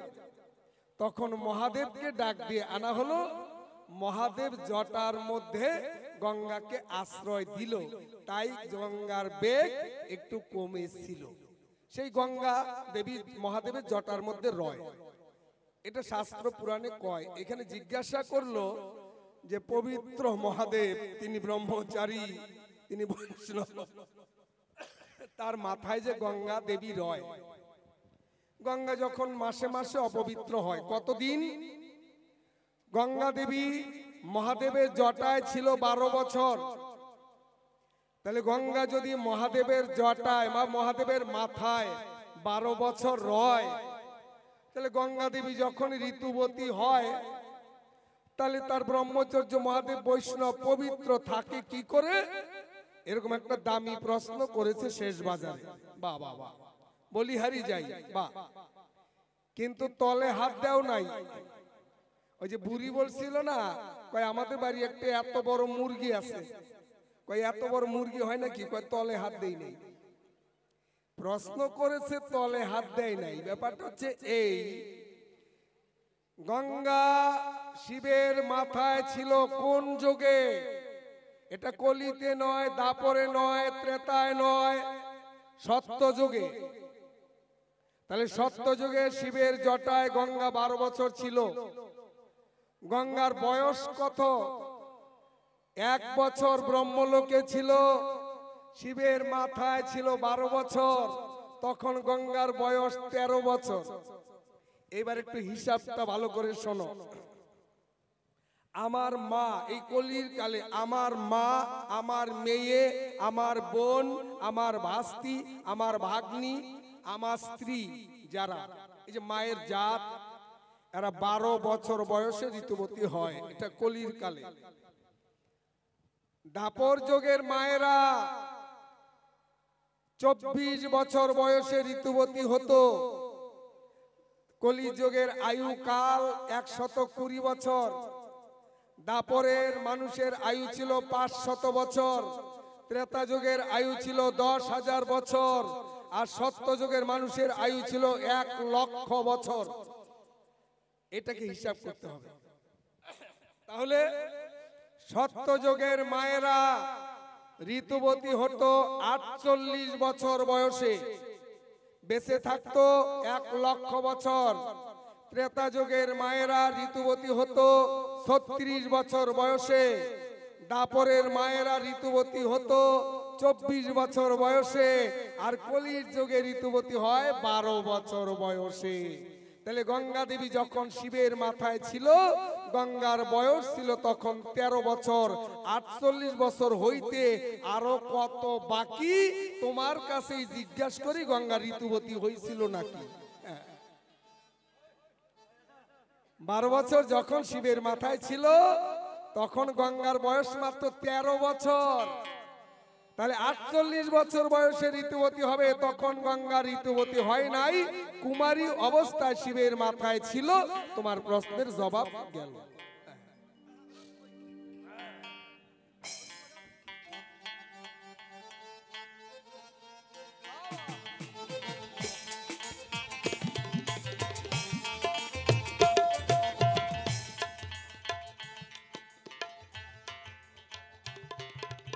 হ্যালো, সুন্দর জবাব দিয়েছে কিন্তু বাজু এ ধর্ম সবাই।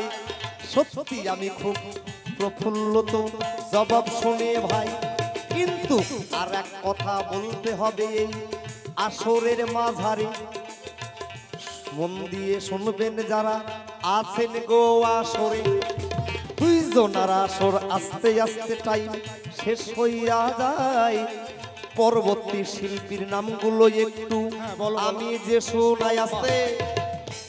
আমাদের পরে এই মঞ্চে আসছে কলকাতা থেকে আগত প্রশান্ত দাস বাবু, সঙ্গে থাকছেন আমাদের ইউটিউব খ্যাত কোকিল কণ্ঠী গায়িকা। নামটা আপনি বলবেন আপনার নামের মতো। তাই নাকি? কি রাধারানী? রাধারানী দাস। এই শোনো শোনো, টাইটেলটা অনেক বড়, এইটুক বললাম। কোকিল কণ্ঠী নিত্য পটিয়সী হরিণী নয়না সুদর্শনা, যেমন নাচে তেমন গায় তেমন মধুর হাসি, নামটি হলো তার রাধারানী দাসী। আপনি যে নামের পিছনে এতগুলো টাইটেল লাগাইছেন এ ছাড়া তো আমি বুঝতে পারি নাই। এরপরে কব, তারপরে আমাদের প্রখ্যাত শিল্পী, প্রখ্যাত চির আকাঙ্ক্ষিত শিল্পী। আগে যদি ওদের গান দিয়ে দেওয়া হতো, বুঝলেন, আপনারা তো বাড়ি যেয়ে ঘুমাইতেন, ওই জন্য একটু শেষের দিকে দেওয়া হয়েছে। বাড়ি যাবেন তাহলে ফাঁকিতে করে যাবেন। সেই স্বপন অধিকারী একজন প্রখ্যাত শিল্পী, সঙ্গে আর এক খ্যাপা আসতেছে, বুঝলেন, সোনা খ্যাপা। ওই সেই কলকাতা থেকে তারা দুইজন, কিন্তু টাইমটা রাত 10টা পর্যন্ত বসে থাকতেই হবে। তার আগে ওদের দেওয়া হয় নাই, চালাকি করে, কারণ তোমরা গান শুনে বাড়ি যাবা, ও কাজ করা যাবে না। আচ্ছা, আমার আসর শেষের মধ্যে প্রায়, আমি আসর থেকে নামবো, সাইকেল মোটর সাইকেল যেগুলো মাঠের মধ্যে আছে, বুঝলেন, এইগুলো নিয়ে বাড়ি চলে যাবো। কারণ একবারে সাইকেলও হারাই গেছিল, তো এই সাইকেল হারালে তোর কমিটি দায়ী নেবে না। সাইকেলের স্ট্যান্ড করা হয়েছে, তাই যারা রেখেছেন সাইকেল মোটর সাইকেল সেই স্ট্যান্ডে রাখেন। হ্যাঁ, একদম নিরাপত্তা থাকবে। আর যদি না রাখেন, একটু পরে বাইরে সবগুলো আমি নিয়ে বাড়ি চলে যাবো। হ্যাঁ, এইবার আমরা তো মাঝে মাঝে গঙ্গার স্নানে গেছেন না আপনি? গেছি, তবে শোনো, গঙ্গা স্নানে গিয়ে পাপী তাপী মুক্তি পেতে পারে না। যেটা মহাজনের বাণী, এটা আমরা তুমিও মানো আমিও মানি। মহাজন বলেছে, গঙ্গার চেয়ে পবিত্র সাধু গুরু বৈষ্ণব হয়, যেখানে সাধুগুরু বৈষ্ণবের আগমন সেইখানে নিত্য গঙ্গা বয়। একবার হরি বল, হরি বল, হরি বল। এই জন্য তুমি শান্তনু রাজা, আমি গঙ্গা, আমরা দুজন মিলে তিল তুলসী দিব আমরা শ্রীহরির চরণ কমলে। তবে এখন তুমি রাজা হতে পারো, তুমিও তো এখন নিঃস্ব, আর আমিও তো সেই ভগবানের চরণ থেকে জন্ম পেয়েছিলাম। তোমারও আশা আমারও আশা, ভগবানের পূজা করি, কিন্তু পূজা করতে লাগলে একটু ওই যে টাকায় আরো করি। এই জন্যে আমরা গোবিন্দের সেবার তরে ভক্তবৃন্দের কাছে আমরা যাব। এই হরি বল, হরি বল, হরি বল। এই যে মামা, তাহলে আমরা রাজা শান্তনু আর গঙ্গা একা গোবিন্দের চরণ পাবো কেন? সবার এই একটু চরণ দেওয়ার চেষ্টা করি নাকি? সবাই তো আমরা সেই গোবিন্দের চরণ পাবার জন্য আকাঙ্ক্ষিত গো। বাউল কীর্তন একটা নিয়ম আছে কি, সকল কীর্তনের মূল হচ্ছে এই বাউল কীর্তন, মানে সকল গানের মূল হচ্ছে বাউল। যে গানে ফোটায় মানুষের জ্ঞানের মুকুল, গুরু তত্ত্ব ভাব আরো পরমার্থ তত্ত্ব, যে তত্ত্ব জানলে জীবের মনুষ্যত্ব নিত্য। তাহলে সেই বাউল অনুষ্ঠান যারা করে, যারা করায়, যারা শোনে, যারা শোনায়, সকলেই সমান ভাগী হয়ে যায়। কিন্তু তার জন্য সবাই যথাসাধ্য কিছু কিছু অর্থ করি দিতে হবে গোবিন্দের সেবায়। আমরা কিন্তু গঙ্গা স্নান করতেও দেখা যায়, স্নান করে উঠে এসে ওই ব্রাহ্মণ বৈষ্ণবরা বসে থাকে সেখানে, হ্যাঁ, কিছু দক্ষিণা দিতে হয়, দেন না? এই জন্য আজকে দক্ষিণা সবার কাছে চাই। বৈষ্ণব কৃপা ভিন্ন গোবিন্দের চরণ পাওয়া বড় দায়। তাই মায়েরা বাবারা একটু কষ্ট করে দশের সামনে দান করলে ভগবান দেখে যে যা পারো, জোর করে নয়, জোর করে বলছি, মানে জোর হাতে বলছি যে যা পারো আসো। মায়েরা বাবারা পরবর্তী সময় মানে শিল্পীর সময় নষ্ট করা ঠিক না, তবু এই কথা সে কথা দে দিদি একটু আলো পাতা, অর্থ ছাড়া কোনো বর্ত হয় না। যা পারো তাই দাও, আসো আসো। আমায় ভিক্ষা কিছু দেন গো ব্রজবাসী, আমরা গুরু সেবায়, গুরু সেবায় ব্রতী হইয়াছি গো, আমায় ভিক্ষা দাও গো ব্রজবাসী। বাবা আসো মায়েরা, তাড়াতাড়ি আসো, তাড়াতাড়ি আসো।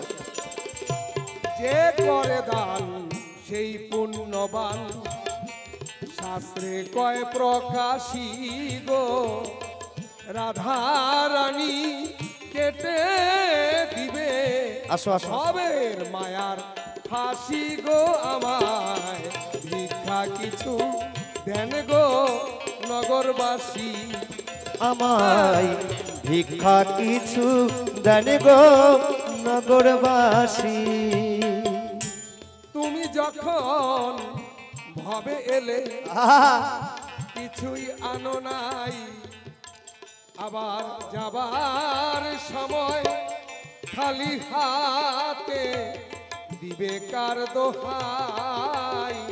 ওগো ওগো সৎ কর্মে দান করিলে কাটে পাপ রাশি গো, আমায় ভিক্ষা দাও গো ব্রজবাসী। দাও দাও।